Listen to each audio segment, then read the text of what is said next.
Assalamualaikum warahmatullahi wabarakatuh.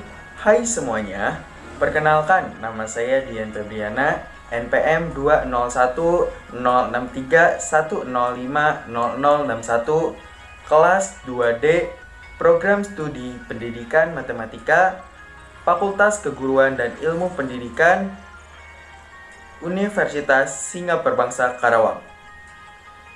Video ini bertujuan untuk memenuhi tugas mata kuliah Sejarah Matematika dengan dosen pengampu Ibu Atin Warmi MPD.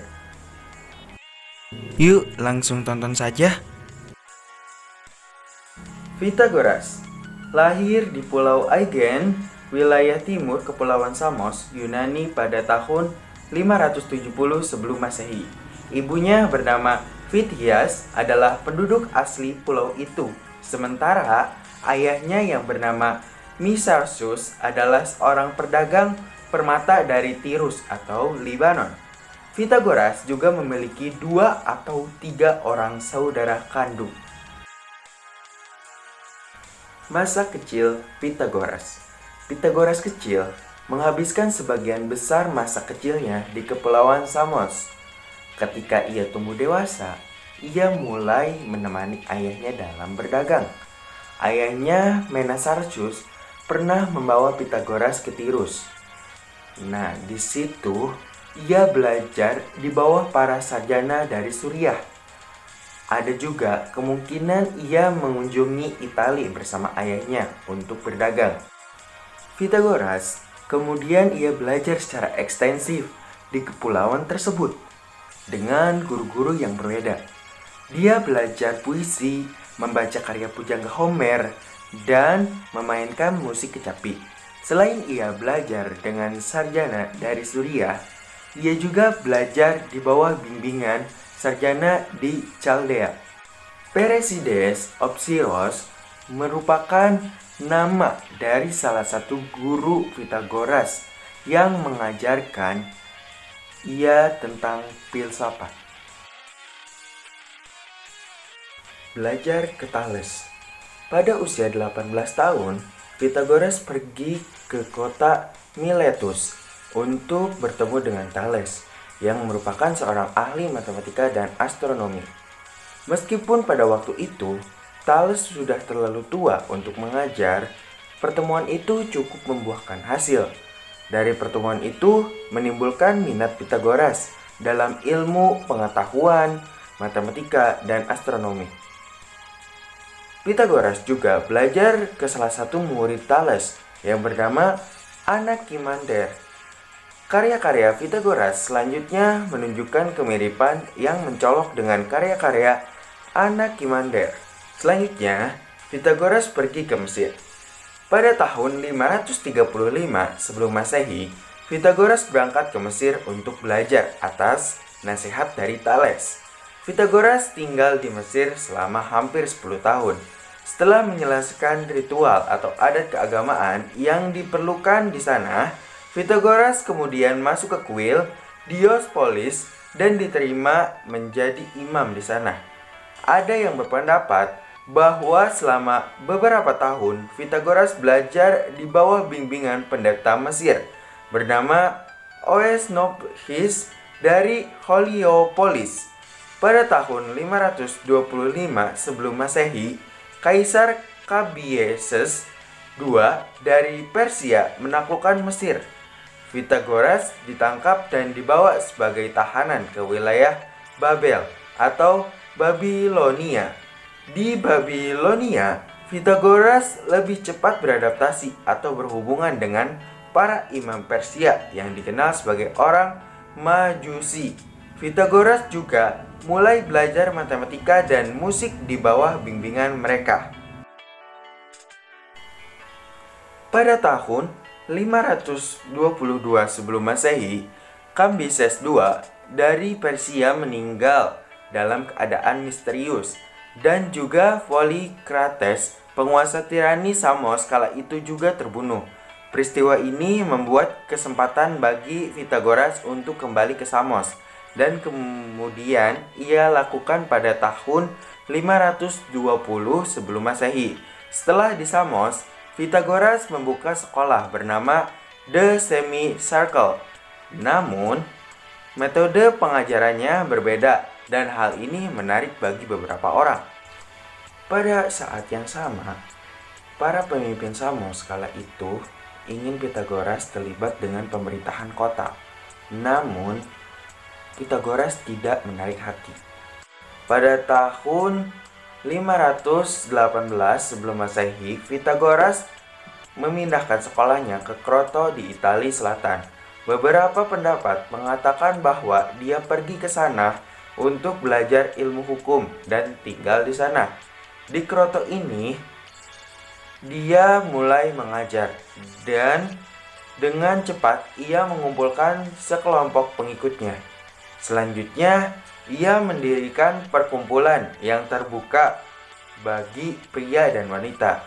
Ia berkembang menjadi sekolah filsafat agama yang religius dan memiliki pengaruh politik yang besar. Pengikut Pythagorean. Para pengikut Pythagoras disebut sebagai Pythagorean dan terbagi menjadi dua kaum. Ada sebagian dari mereka yang tinggal dan bekerja di sekolah, dikenal sebagai matematikawan atau pelajar, dan sebagai lainnya yang tinggal di luar sekolah, dikenal sebagai acousmatic atau pendengar. Pythagoras adalah guru atau master dari kedua sekte atau bagian tersebut. Para pelajar atau matematikawan pengikutnya harus menjalani hidup mereka sesuai dengan aturan. Misalnya, apa yang mereka makan, kenakan, atau bahkan mereka ucapkan. Mereka juga menghadiri sekolah hanya pada siang hari. Sekolah milik Pythagoras mempraktekkan kerahasiaan yang ketat, tidak hanya tentang ritual mereka, tetapi juga tentang apa yang diajarkan. Oleh karena itu, meskipun itu membuat kontribusi luar biasa untuk matematika, namun sulit untuk membedakan antara karya Pythagoras dan para pengikutnya. Kontribusi Pythagoras dalam matematika. Kontribusi Pythagoras dalam matematika paling dikenal karena konsepnya tentang angka.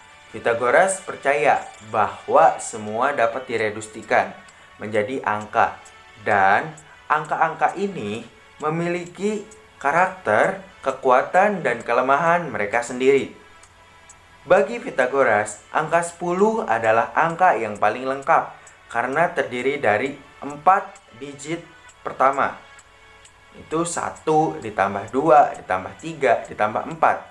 Dan ketika ditulis dalam notasi titik, mereka membentuk segitiga. Dia juga percaya bahwa geometri adalah bentuk tertinggi dari studi matematika, yang dengannya seorang dapat menjelaskan dunia fisik. Keyakinan Pythagoras berasal dari pengamatannya terhadap matematika, musik, dan astronomi. Teorema Pythagoras. Pythagoras adalah merupakan tokoh yang paling terkenal dalam konsep geometrinya. Ia pertama kali membuktikan mengenai teorema Pythagoras, yaitu jumlah luas bujur sangkar pada kaki sebuah segitiga siku-siku sama dengan luas bujur sangkar di hipotenus. Sebuah segitiga siku-siku adalah segitiga yang mempunyai sudut siku-siku. Kakinya adalah dua sisi yang membentuk sudut siku-siku tersebut. Dan hipotenus adalah sisi segitiga yang berhadapan dengan sudut siku-siku tersebut.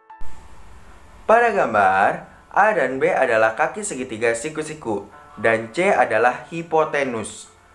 Meskipun teorema yang disebut sudah ditemukan oleh orang Babilonia, namun Pythagoras adalah orang yang pertama yang membuktikannya. Menikah dengan Theano. Pythagoras diketahui menikah dengan wanita yang bernama Theano, murid pertama di Kroton. Dia menulis sebuah risalah yang disebut On Virtue. Pythagoras dan Theano memiliki seorang putra yang bernama Telauges dan 3 anak perempuan yang bernama Damo, Arignot, dan Mia. Kematian Pythagoras. Pythagoras terjebak dalam konflik antara Agrigentum dan Syrakusan dan kemudian dibunuh oleh Syrakusan. Dia meninggal pada tahun 495 sebelum Masehi. Teorema Pythagoras tetap menjadi warisan Pythagoras yang paling penting bagi dunia matematika hingga saat ini. Nah, teman-teman, videonya sudah selesai ya. Semoga video ini bermanfaat bagi kalian. Sekian dari saya. Assalamualaikum warahmatullahi wabarakatuh.